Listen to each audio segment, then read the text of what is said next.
এরপরে রসুল সাল্লাল্লাহু আলাইহি ওয়াসাল্লামের আরেকটা হাদিস হইছি রসুল সাল্লাল্লাহু আলাইহি ওয়াসাল্লাম বয়ান ফরমান আসিয়ামু ওয়াল কুরআনু ইয়াশফাআনি লিল আবদি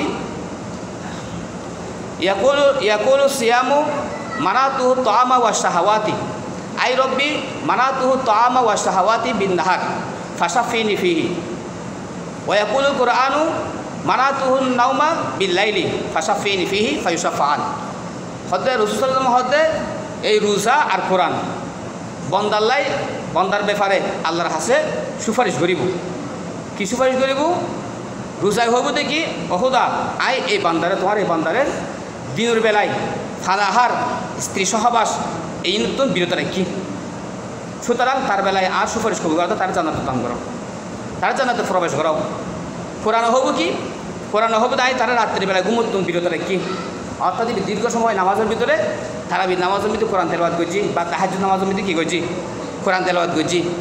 যার কারণে রাত্রিবেলায় যে মিনিটে 8 ঘন্টা 6 ঘন্টা ঘুম যাবে সময় আসিল এই মিনিটে 3 ঘন্টা 2 ঘন্টা ঘুম গিয়ে আর ফরার কারণে আর হলো ব্যস্ত থাকার কারণে ঘুম যাই না পারে রাতে আর আমার ঘুম তুমি বিরত রাখি, সুতরাং তার ব্যাপারেও আর সুপারিশ কবুল করো, অর্থাৎ তারা জান্নাত দাও। ফায়ুশাফাআন রাসূল সাল্লাল্লাহু আলাইহি ওয়াসাল্লামের মধ্যে রোজা আর কোরআন দুজনের সুপারিশ কবুল হইব। আল্লাহ ঝগড়া বিবাহ করিব বন্দার ব্যাপারে হন কিয়াতে এরকম ক্ষমাতে দেখতো না কি আমাদের মাডাম বৃদ্ধি হন নবীও ফাইতো হন অলিও ফাইতো হন গৌস কৌতুক আবদাল কিয়ে ফাইতো শুধু রোজা আর কোরআনে বন্দার ব্যাপারে আল্লাহ তর্ক বিতর্ক করিব। বন্দার ব্যাপারে আল্লাহ তর্ক বিতর্ক করিব, বন্দারে জান্নাত প্রবেশ করাইবার লাগে। রোজায় হবো দেখি আই তারা সারাদিন বার খানা তো বিরত রেখি, খানা পিনা বহুত কিছু করতো মনে হই হ্যাঁ ইনতু নাই বিরত রেখি তোমার ভয়ে আর মানহানি হবো রোজা অপূর্ণাঙ্গ হয়েছে বুগুই এটার লাই জায়েজ সামর্থ্য বিক্রি করছি ও জায়েজ সামর্থ্য বিরত থেকে রোজার যেন ক্ষতি নয়, রোজার আদব খায়দাই ফালন করতে চাই রে এরকমভাবে বোধ কুরবানি করছি, সুতরাং তার ব্যাপারে আর সুপারিশ করবো করো, অর্থাৎ তার জান্নাতের মধ্যে প্রবেশ করো। কোরআন হবে এই বান্দা কোরআন শিখি কোরআন ইবে ইয়াদাহি বেল্লাই ইবে তে নামাজ মিদি ফজি ইমিতি হদে মুহাদ্দিস না কেন হদে যারা কোরআন আর হাফেজ হই কোরআন যারা বুকুমিতি ধারণ করে ফজি যারা তৌফিক দি যেরকমভাবে এরকমভাবে খুশ নসিব যারা আছে যারা তকদির মিদে আল্লাহ পাকে দিই তারাই ফারেন কোরআন হাফেজন এটার এখন এক্সট্রা কর্তব্য বলে কি রাত্রিবেলায় কোরআনের নামাজ মিদি ফরন সাইবে তারাবি হোক সাইবে তাহাজ্জুদ হোক। রাসূলুল্লাহ সাল্লাল্লাহু আলাইহি ওয়াসাল্লাম অভ্যাস আছিল কি এশার ফরতুন কোরআন শরীফ পড়া শুরু হইতে বসা মিদি এবে শেষ করতে দেখবো ফজর আজান দিলি সারা রাত কোরআন পড়ানোর মিদি সময় হারাবে বই সময় দেখাই দেখি নামাজ পড়তে দিয়ে নামাজ মিদি সূরা বাকারা শুরু হয়েছি সূরা বাকারা পড়তে পড়তে সূরা এর পরে আরো সূরা পড়তে পড়তে এক রাহাত মিদি পুরো কোরআন পড়ি ফেলি বই সময় দেখাই 2 রাহাত মিদি পুরো কোরআন পড়ি ফেলি। এভাবে রাসূল সাল্লাল্লাহু আলাইহি ওয়াসাল্লাম অভ্যাস আছিল, রাসূল সাল্লাল্লাহু আলাইহি ওয়াসাল্লাম এভাবে কোরআনের এভাবে হেফাজত করি বেলাই কোরআন মুখস্থ তাহি বেলাই কোরআন এবার নিজত্ব হারাই না যায় বেলাই এভাবে কোরআন মেহনত করছি। রসুল হওয়া সত্ত্বেও রসুলের এতে কেন কষ্ট দেখি রে আল্লাহ পাকের তো দয়া গিয়ে লা তুহাররিক বিহি লিসানাকা লিতাআজালা বি ইন্না আলাইনা জামাআহু ওয়া কুরআনা। খুদ রসুল সাল্লাল্লাহু আলাইহি ওয়াসাল্লাম ওয়াহি নাজিল হইতো জিবরাইল আলাইহিস সালাম ফরি হইতো তো লেখালেখি নয় দেখা গেছে লেখালেখি নয় ইন আইলে জিবরাইল আলাইহিস সালাম ফোন দিত রসুল মুখে মুখে ইয়াদ করতো মনে মনে পড়তো আর আল্লাহ পাকে অন্তর মধ্যে বয় দিত তো বলি সাহেব বলি রসুল সাল্লাল্লাহু খালি ফইতো ইন্দি জিবরাইল হর ইন্দি হুজুর ফইতো অরান কি তো আল্লাহ পাকে দয়া গিয়ে হতে আয় অনমিতে কোরআনিবে এতে কষ্ট করি বলে না পারে কোরআনি বা অনমিতে আর নাজিল করার হাত দায়িত্ব ইবে অনর ইয়াদ করাই তো ইনো হাত দায়িত্ব। তো এইভাবে রসুল সাল্লাল্লাহু তা সত্ত্বেও রসুল্লাহ ইয়াদ করাইবে দায়িত্ব আল্লাহ লই ইবে আল্লাহ পাকে তার মিতে নাজিল করছি এন দায়িত্ব আল্লাহ বুঝে দিই এরপরও কোরআন ভুলি যাইব বলি হারাই যাইব বলি হুজুরে এভাবে অত্যাধিক কোরআন তেলাওয়াত করতো কোরআন নিজেও তেলাওয়াত করতো রাতে দিনত নামাজের মধ্যেও ফুটতো রাতের নামাজের মধ্যেও ফুটতো নামাজের বাহিরেও ফুটতো এবং সাহাবাইকার মধ্যে এরাও শুনতো কেউ হয়তো তুমি ফয় আমি শুনি এভাবে শুনতো। রসুল সাল্লাল্লাহু আলাইহি ওয়াসাল্লাম কোরআনিব তোলা না দিয়ে কি লই উড়ুল লই উঠ বলে সারা ফাইলি তাই যাগি ব্যাক হয় না ভাই উড়ু সারে দিলি তাই যাগি আর তো গুরু টুরি তো শিক্ষিত হয় এই বাবা বসে অত করা চলি কিন্তু উঠ বলে সারে দিলি তাই তো হয়তো রসুল কোরআনও তোলা না দিতে উড়ুল লই হয়তো কোরআনিব উড়ুর মতো উঠ সেরকমভাবে সারা ফাইলিবে যাই গুই মালিক সারা ইয়ে কোরআনিবে যারা হেফজ গুজি ইয়াদ গুজি মুখস্থ গুজি এই ভিতরে সরসার নরা হাতে হারা যাবো এবার যাইব গুই নচাই বেলাই ইয়াদ তাহি বেলাই সতেজ তাহি বেলে নিয়মিত ফর্ম ফুরব প্রত্যেকদিন ফর্ম ফুরব নামাজের ভিতরেও ফর্ম ফুরব নামাজের বাহিরেও ফর্ম ফুরব।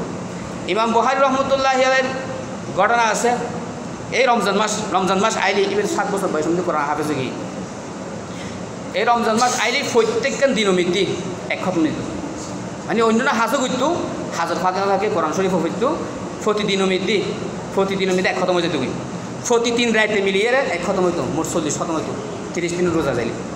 এইভাবে কোরআন শরীফ পড়ছি আল্লাহ পাকে তাদের বহুত স্মৃতিশক্তি দান করছি। কুবতে হাফেজা এত বেশি মজবুত আছিল, 6 লাখ হাদিস মুখস্থ আছিল সনদ সহকারে, 6 লাখ হাদিস, 1 লাখ সহি হাদিস মুখস্থ আছিল, 30 কোরআন হাফেজ আছিল। এলে স্মৃতিশক্তি মেধা শক্তি এত ভালো হওয়া সত্ত্বেও কোরআন হারাই যে বই রসুল সাল্লাল্লাহু আলাইহি ওয়াসাল্লাম চর্চা করলি, এতালে অত্যাধিক পরিমাণে কোরআন তেলাওয়াত করছি। এটা আরো কোরআন বেশি বেশি ফুজুম, আর যারা হাফেজ আছে তারা তো ফুজুম, যারা গায়ে হাফেজ আছে তারাও ফুজুম। বিয়াত করে কোরআন রাহিবেদের চেষ্টা করব। সময় তো বোধ হয়ে গিয়েছে। তারাবির যদি হালিয়ে সান্দেহা তারাবির নামাজ শুরু হবো। তারাবির নামাজ সুন্নত মুআক্কাদা।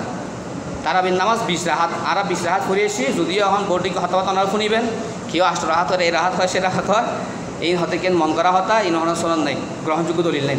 তারাবির নামাজ 20 রাহাতই সুন্নতি মুআক্কাদা। আর বিতির নামাজ জিবা আছে রমজানের বাহিরে জামাতের সাথে ফরন মাকরু। রমজানের বাহিরে রমজান মাস সমিতি জামাতের ফরন না সুন্নত। তারাবির পরে বিতির নামাজ 3 রাহাত যে নিন রমজানের বাহিরে জামাত গরম না মাকরু, জামাত নেই, কিন্তু রমজানের মিতি জামাতের সাথে ফরন সুন্নত মুআক্কাদা। যেরকমভাবে ফরজ নামাজ জামাতের সাথে ফরন সুন্নত মুআক্কাদা, তারাবির নামাজ যেরকমভাবে সুন্নত মুআক্কাদা, বিতির নামাজ এই রমজান মাস হলে সুন্নত মুআক্কাদা। আবার বসমে দেখা যায় কি যারা জামাতের সাথে নামাজ পড়ে মসজিদের মধ্যে এরা ওই নামাজ শুরু হবার আগে আগে হতে হতা হইতে শোনা যায় সলাতুল এশার নামাজ শুরু করার সময় সলাতুল এশা বেকুনো মত করে দেয়, মানে এখন এশার নামাজ শুরু হয়। ইয়ার ফলে তারা বিষয়ে সলাতুল তারাবি এভাবে ডাক দেয়, বেকুনো বলে ইয়াদ করে দেয়, এখন তারাবির নামাজ শুরু হয়। ইয়ার ফলে বিতিশুরে সলাতুল বিতির এভাবে ডাক দেয়। এই হামিয়ান আসলে দরকার আছে কি না, হন দরকার আছে কি না, হতে হন দরকার ন আছে কি ন জানিলে কি নিয়ত করব।